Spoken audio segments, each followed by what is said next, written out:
आपको बताऊंगा कि देखिए, कोई भी जमीन आप खरीदते हैं, कोई भी प्रॉपर्टी खरीदते हैं, तो जमीन खरीदने के बाद वो जमीन आपकी नहीं होती है। बहुत सारे लोगों में ये गलतफहमियां है कि मैंने जमीन खरीद लिया, प्लॉट खरीद लिया और उसकी जाकर रजिस्ट्री करा ली और वो प्लॉट मेरा हो गया। आमतौर पर आप देखते होंगे कि अभी जो किस्तों में प्लॉट देते हैं, इंस्टॉलमेंट में प्लॉट देते हैं, कहते हैं कि आप 50% पैसा दो, प्लॉट आपका, रजिस्ट्री भी करा दूंगा और आप घर बना लो, आपकी हो गई। देखिए, अपने देश में आज भी 50 से 60% लोग ऐसे हैं, आंकड़ा ज्यादा है लेकिन मैं मिनिमम बता रहा हूं कि इतने लोग ऐसे हैं जिनको ये पता ही नहीं है कि सिर्फ जमीन खरीद लेने से जमीन मेरी नहीं हो जाती है। उस जमीन का उसके आगे भी बहुत सारा प्रोसेस है, उसके बाद जमीन उसकी होती है। तो लोग खरीद लेते हैं, मकान बना लेते हैं और भूल जाते हैं कि रजिस्ट्री हो गया, ये मेरी जमीन है।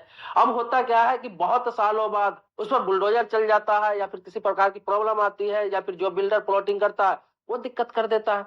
इसके अलावा गांवों में, ग्रामीण इलाकों में लोग जमीन खरीदते हैं, उनको भी बहुत सारी चीजें जानकारी नहीं होती है। मैं जो आपको बताने जा रहा हूं उस चीज को आप ध्यान से सुनेंगे, पूरे वीडियो को देखेंगे, एक एक चीजें आपको समझ में आ जाएगी।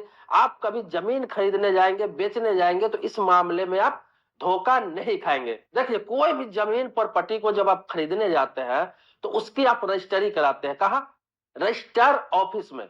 जो सब रजिस्ट्रार के पास जाकर आप रजिस्ट्री कराते हैं, जहां आपका फिंगर लगता है, रेटिना लगता है, आपकी फोटो खींची जाती है, आप सिग्नेचर करते हैं स्टाम्प पेपर पर, सारे उस पर सारे बातें रजिस्टर्ड डीड पे लिखी रहती है और उसके बाद आप सारा काम करके रजिस्ट्री हो जाती है। वहां पे आप बयान भी देते हैं कि मैंने इस व्यक्ति से इतना पैसा लिया है और उसके बाद ये जमीन, इतनी जमीन है जो मैं इनके नाम से कर रहा हूं। हो जाती है रजिस्ट्री। आपको जो खरीदने वाले हैं उनको रजिस्टर्ड डीड मिल जाता है और वहां ये मान लिया जाता है कि चलो रजिस्ट्री हो गई, तो वो जमीन रजिस्ट्री हो गई, अब जो खरीदा उसका हो गया, रजिस्ट्री हो गई, अब जो खरीदा उसका हो गया। आप रजिस्ट्री करा लिए, रजिस्टर्ड डीड मिल गया, वो जमीन आपकी नहीं। ये एक रजिस्टर्ड डीड जो होता है, ये एक सिर्फ इस चीज का प्रूफ होता है कि इस जमीन के बदले आपने इस व्यक्ति को इतना पैसा दिया, लेकिन ये जमीन आपके नाम से नहीं होती है। इस चीज को बार बार कह रहा हूं, ये इस चीज का सिर्फ रजिस्टर्ड डीड जो होता है, इसका नाम है रजिस्टर्ड डीड, जिसे केवाला भी कहते हैं कहीं किसी स्टेट में, किसी स्टेट में बैनामा भी कहते हैं, किसी स्टेट में इंतकाल भी कहते हैं, सब अलग अलग नामों से जानते हैं। ये इस चीज का सिर्फ रसीद है, एक तरह से समझिए, कागजात है कि आपने इस जमीन के बदले इस व्यक्ति को इतना पैसा दिया, बस। इसके अलावा रजिस्टर्ड डीड कुछ भी नहीं है। वो व्यक्ति चाहे तो कल होके आपको उतना पैसा देके वो जमीन वापस ले सकता है, या फिर उस जमीन पर कोई विवाद सामने आ जाए, कोई ऑब्जेक्शन सामने आ जाए, कल होके उसमें कोई हिस्सेदार निकल आए, तो आपको उतना पैसा देकर ये जमीन वापस लिया जा सकता है। कब तक? जब तक कि आपके जमीन का मोटेशन नहीं हो जाता है, दाखिल खारिज नहीं हो जाता है। मतलब कि जमीन खरीदने के बाद भी, रजिस्टर्ड डीड लेने के बाद भी, उस रजिस्टर्ड डीड के आधार पर, वो डीड होता है कि उसके आधार पर, रजिस्ट्री पेपर के आधार पर आपका जमीन का मोटेशन होना जरूरी होता है। तो मोटेशन होना जरूरी होता है। मोटेशन होने के बाद क्या होता है कि सरकारी जो रिकॉर्ड होता है, ऑफलाइन और ऑनलाइन दोनों रिकॉर्ड, ऑनलाइन और ऑफलाइन दोनों रिकॉर्ड होता है, उस रिकॉर्ड में से बेचने वाले का नाम काट के आपका नाम दर्ज कर दिया जाता है उस रजिस्टर्ड डीड के आधार पर, और उसके बाद आपको एक रिसिप्ट काट के दिया जाता है, सबूत दे दिया जाता है, जिसे राजस्व रसीद कहते हैं, मालगुजारी रसीद कहते हैं, लैंड टैक्स कहते हैं, हाउस टैक्स कहते हैं, जो भी कहिए, सब अलग अलग जगहों पे अलग अलग नामों से जाना जाता है।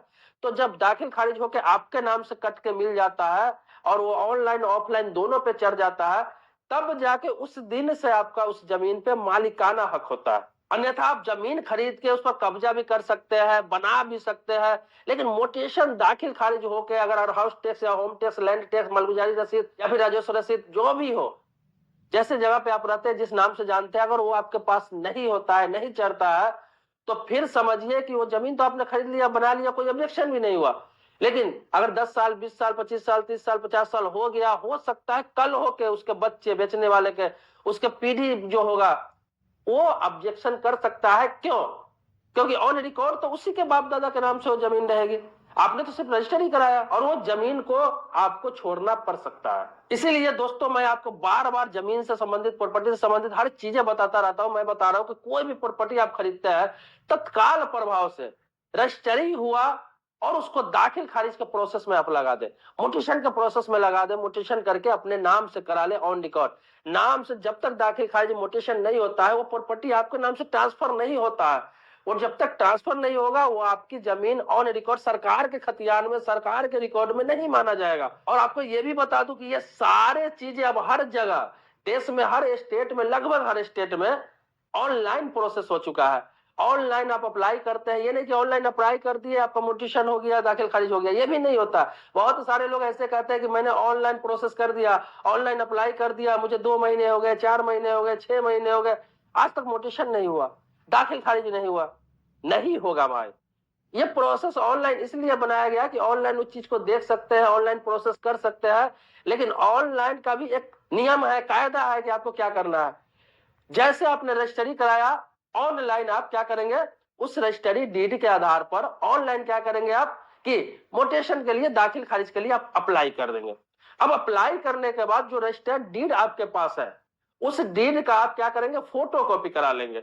और फोटो कॉपी कराने के बाद अपना आधार या अपना पहचान पत्र, आपके पास कोई भी एक आईडी है, वो लगा देंगे उसमें। और उसके बाद क्या है कि आप अपने तहसील में, तहसील हो गया, ब्लॉक हो गया, अंचल कार्यालय हो गया, जो भी बोलते हैं सब अलग अलग स्टेट में, जहां जमीन का लेखा जोखा रहता है, वहां पर एक हार्ड कॉपी आपको जमा करना जरूरी होता है।